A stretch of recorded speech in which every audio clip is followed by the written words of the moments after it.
እንደገባ ያው በመረጃ ደረጃ አለን። አንዱ ምንድነው ይህንን ሂደት የዛሬ 3 ወር ረመዳን ከመግባቱ ምናምን እንደዚህ አካባቢ ተነስቶ ነበር። ምንድነው የመጨረሻ ደረጃ የፍርድ ወረቀቷ ወጥቷል። ወጥቶ ይህን ያህል እስከዚህ ሆኖ የተፈረደባት ከዚህ እስከዚህ ሆኖ የምትጨርሰው ምናልባት ከ2 ወር በኋላ እንደዚህ ተብለን ያው ሂደቱን ሁላችንም የዋትሳፕ ይሄ አብረን የነበረውን ሰዎች በዋትሳፕም የቴሌግራም ግሩፕ አለ እዛ ላይ ተልኮልን ምናምን ነበር ያየ ነው። እና ከዛ ደግሞ ምንድን ነበር እንደ ውሳኔ ያነሳ ነው ቤተሰቦቿ አሁን ወንድሟ እንደምትዩ እናት አባቷ እኔ ጋ ነበሩ 1 ወር ያህል ድረስ እንደዚህ። ምክንያቱም ፓስፖርት አውጥተው ከዛ ደግሞ ፓስፖርት ካወጡ በኋላ ምንድነው ቤተሰብ መሆናቸውን እዛ ደግሞ እስር ቤትም ሊያስገቧቸው ቤተሰብ መሆናቸውን ማረጋገጥ ያስፈልጋል።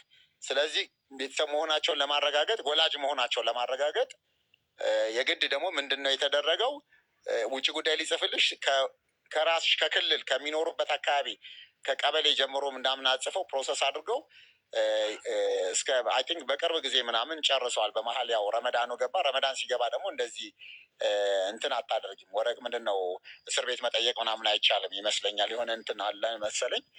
ስለዚህ ፍርዱ የሚታየው በዛ በኋላ ነው የሚል ነገር ሆኖ ነው የጨረስነው። እንግዲህ ከረመዳን በኋላ ቤተሰቦቿ ሄደው ለጥየቃ እንደሚሄዱ ፕሮግራም እንደተያዘ ነው ማቀው። እና እንዳለው ወረቀቶቹ እነዛ ነገሮች መላካቸው የሚያስፈልጉ ዶክመንቶች ያው ብዙ ሰዎች ሲጠይቁን ነበር። ግን አንቺ ጋር በደንብ ስለማምንም ስለምታውቂውም እልክልሻለሁ። ሆል ይሄን ማስረጃ አለው ለቁም ነገርም ስለሆነ ያንን ነገር እልክልሻለሁ። እንግዲህ እሺ። ስለዚህ ደረሰኙን አሁን ወንድም ካልን ይልክልኛል። እዚህ ጋር ማሳየት አይቻልም። አሁን አጠገብ የለም ምንም። አሁን እዚህ ያለሁበት ቦታ ረመዳን አፍጥር ፕሮግራም አድርገን በአጋጣሚ እዛ እንትን ውስጥ ነኝ ያለሁት እና አይ ቲንክ ስልኬ ላይ በእርግጠኝነት ዳታው እንትኖቹ ካለ ፈላልጌ ልክልሻለሁ። አንደኛው ስልኬ ላይ ይኖራል። ስለዚህ ከዛ በኋላ ካስፈለገው ታየዋለሽ። እንደ እንትን እንዳየሁት ግን ምንም ጥያቄ የለውም። ተስፍሽም ወደ ኢትዮጵያ በመጣበት ሰዓት ላይ እኛ ተሯሩጠን እንትን ብለን ነው። ዋናው ግን ምንድን ነው መሰለሽ ለምሳሌ በእናቷ በአባቷ እና በ3 ሰው ነው አካውንቱ የተከፈተው የገንዘቡ አካውንት።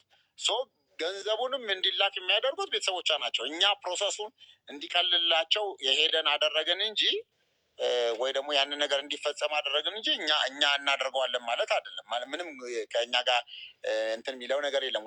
ወደ ኤምባሲው አካውንት የገባበትና ወደዛ ፕሮሰስ የሆነበትም ቤተሰቦቻቸውም አላቸው። በነገራችን ላይ ሁሉም ሰው አለ ዶክሜንቱ።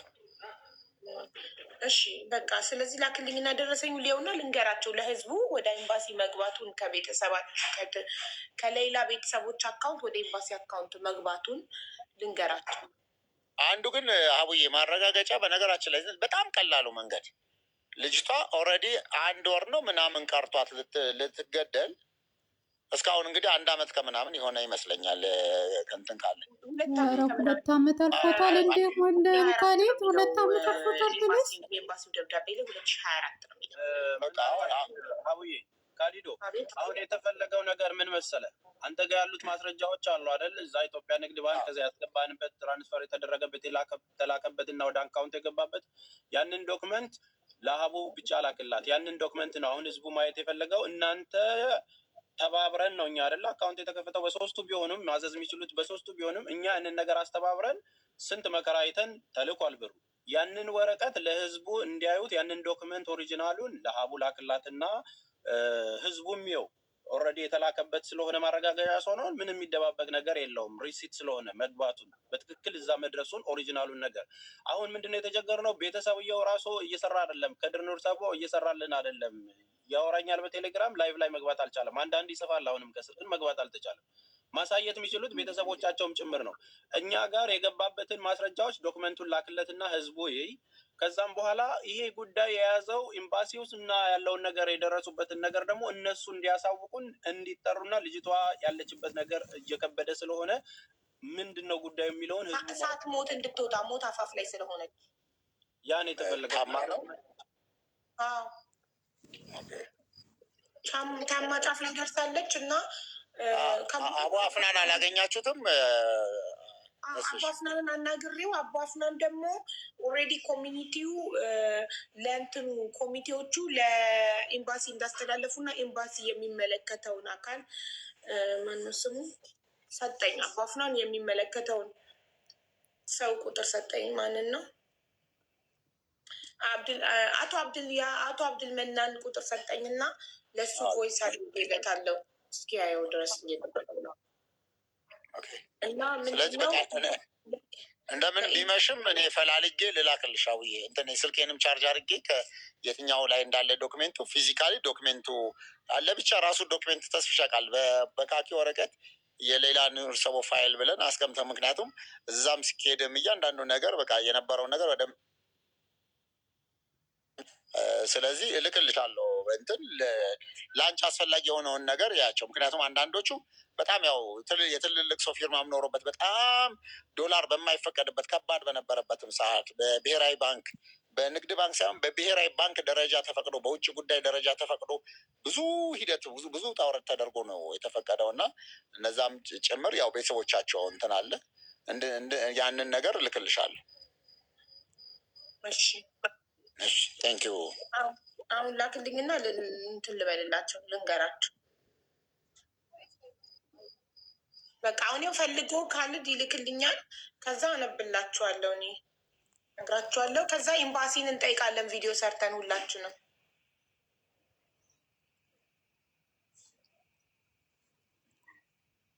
ቤተሰቦቿ ለምን አይቀርቡም? ይኸው ወንድምየው እምቢ ያለው እኮ እንትን ኔትወርክ እምቢ ያለው እና ተስፍሽ ቴሌግራም ላይ እየደወለለት ነበር። አቡ እስቲ አሁን ቴሌግራም ላይ ልደውልለት እና ድምፁን ደግሞ እየሰማ የምጠየቁትን ነገር በድምፅ ልንጠይቀው። እሺ እሺ። ከድር ነው ሰቡ ለምን ማስተካከል አቃተው ግን ኔትወርኩን ደጋግመን ኢንቫይት እያደረግነው እኮ ነው። አንድ ቁጥር እየጻፈ ግን እንትን ግሬ ነው የሚሆነው።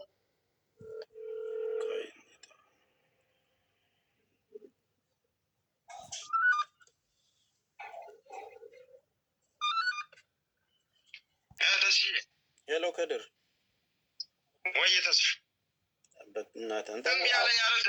ኧረ በስመ አብ አወዛገባችሁን እኮ ነው። ምን እንደሆነ ምንድን ነው እምቢ የሚል የትኛው ሀገር ኖረህ ነው እያስቸገረ ያለው? አንተ ዳታ መሙላት አትችልም? አክሴፕት የሚለውን ስነካው አክሴፕት የሚለውን ስነካ ዲክላይን ነው ምንድን ነው የሚለኝ? ኦኬ አሁን የሚጠይቁ ዲክላይን የሚለውን እየነካ ነው።